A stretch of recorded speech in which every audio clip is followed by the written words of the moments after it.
बिस्मिल्लाहिर्रहमानिर्रहीम। अस्सलाम वालेकुम फ्रेंड्स। आज की वीडियो में हम बात करेंगे स्पेन के वर्क वीज़ा के बारे में, क्योंकि आप अगर जो यूरोप में काम करना चाहते हैं तो आपकी ख्वाहिश होती है कि मेनली जो उसके मेन कंट्रीज़ हैं, मेजर कंट्रीज़ हैं जहाँ पे कि सैलरी अच्छी होती है, जैसे जर्मनी है, इटली है, स्पेन है, आप उन कंट्रीज़ में जॉब के लिए जाएं, वर्क वीज़ा पे जाएं। लेकिन उसमें मेन इशू ये आ जाता है कि आपको ये पता नहीं होता कि आपने किस तरह से वहाँ पे जॉब हासिल करनी है, कौन से डॉक्यूमेंट्स आपने अरेंज करके वीज़ा अप्लाई करना है, जिसके लिए ये होता है कि आपको फिर एजेंट्स को उसके काम के लिए लाखों रुपए देना पड़ते हैं।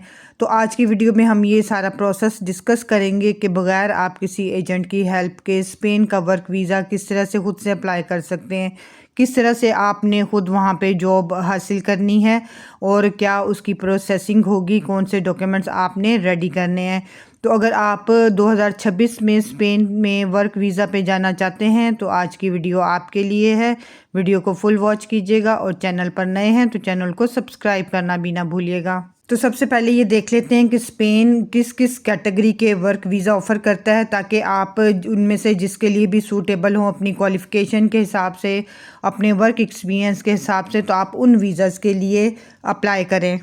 सबसे पहला जो स्टेप होता है वर्क वीज़ा के लिए होता है आपको जॉब ऑफ़र लेटर लेना होता है। उसके लिए आपने किस तरह से जॉब हासिल करनी है, कौन सी वेबसाइट से, जॉब पोर्टल है, वो मैं अभी आपके साथ बाद में डिस्कस करती हूँ।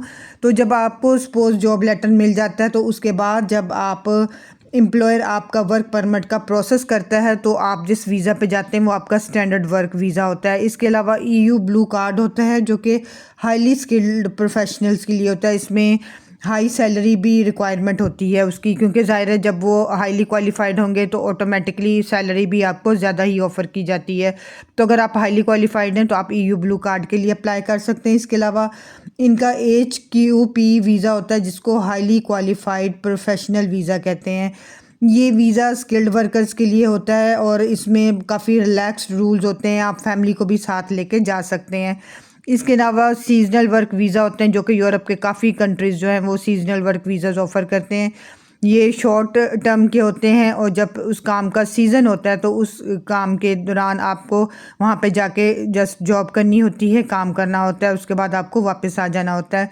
ये इसमें टूरिज़्म आ जाता है और फार्मिंग वगैरह की जो जॉब्स हैं वो होती हैं।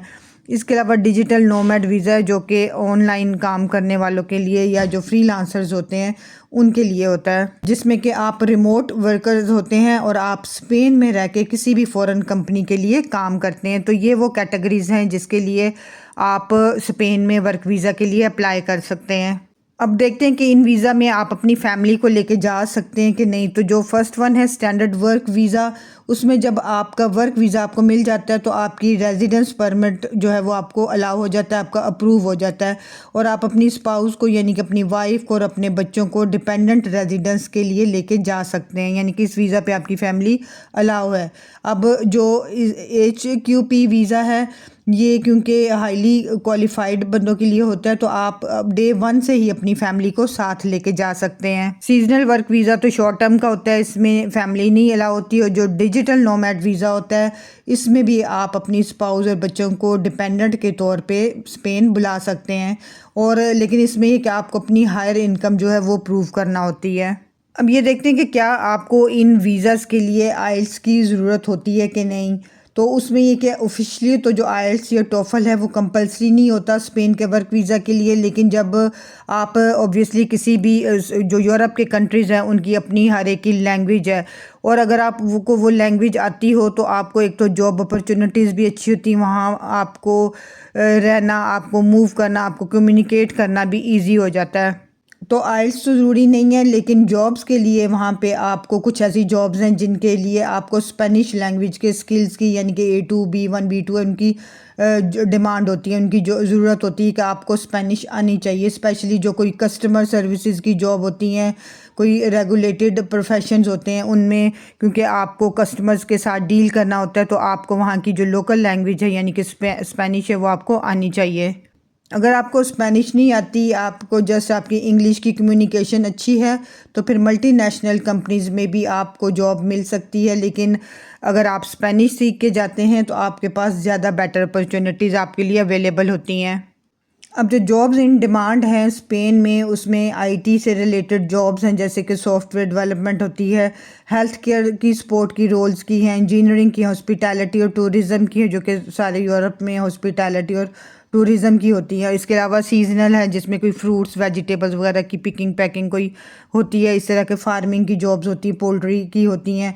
इनके अलावा लॉजिस्टिक की होती हैं, ट्रांसपोर्ट की होती हैं, यानी कि ड्राइवर्स वगैरह की उन्हें ज़रूरत होती है, और कंस्ट्रक्शन की होती हैं। अब क्योंकि सबसे मेन जो काम है और इम्पोर्टेंट काम है वो होता है जॉब मिलना, उसके बाद ही सारा ये काम हो सकता है ना, कि किस तरह से वीज़ा अप्लाई करना है। तो जॉब आपने बगैर किसी एजेंट की हेल्प के खुद से किस तरह से लेनी है, तो स्क्रीन पे जो आपको वेबसाइट्स नज़र आ रही हैं, आपने सबसे पहले यूरोपास सीवी और कवर लेटर बना के अपने पास रखना है, और उन जॉब्स पे जाके आपने जितनी मैक्सिमम जॉब्स आप जिन पे के काम कर सकते हैं, आपको लगता है आप उन पे अप्लाई कर दें, और अपने सीवी में आप उसके अकॉर्डिंग उनके कीवर्ड्स वगैरह लगाते जाएं, जो कि जॉब की डिस्क्रिप्शन में दिए होते हैं, ताकि आपका सिलेक्शन में आसानी हो और जल्दी से आप जॉब में सिलेक्ट हो जाएं।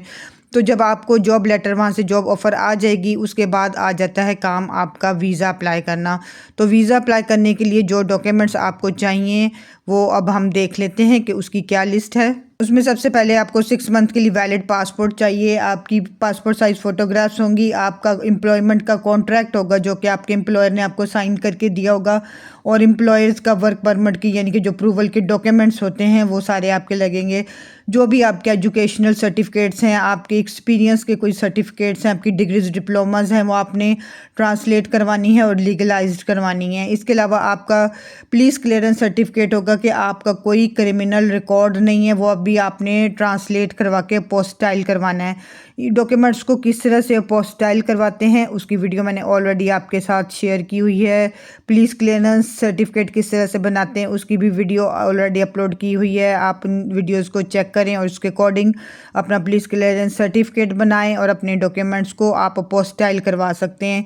इसके अलावा आपके पास हेल्थ सर्टिफिकेट होना चाहिए, और आपने हेल्थ इंश्योरेंस करवानी है।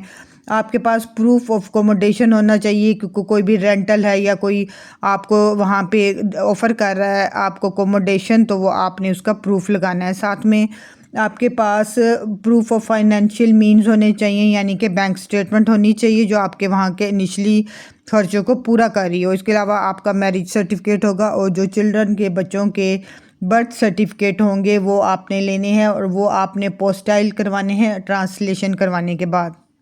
तो ये डॉक्यूमेंट्स आपने रेडी करके वीज़ा अप्लाई कर देना है, और आपका 6 to 12 वीक्स में इसकी प्रोसेसिंग हो जाती है। नॉर्मल सी उसकी 120 ऑलमोस्ट कोई यूरो फीस होती है, जो कि जब आप अप्लाई करते हैं उसके अकॉर्डिंग जब जो भी इनकी फ़ीस चल रही होगी वो आप खुद पे कर सकते हैं। तो इसमें ये होता है कि आपका, अब देखें कि जो बहुत ज़्यादा जो ख़र्चा होता है जो कि आप किसी एजेंट को अगर देते हैं लाखों रुपए, वो बच जाता है। लेकिन उसमें जो मेन आपकी मेहनत आती होती है जॉब सर्च करना, क्योंकि उस पर आपको ये नहीं क्या बहुत लक है कि आपको जल्दी अगर आप 1-2 जगहों पे अप्लाई करें तो आपको जॉब मिल जाए। इसलिए आप मैक्सिमम जगहों पे जॉब के लिए बैठें और अप्लाई करें।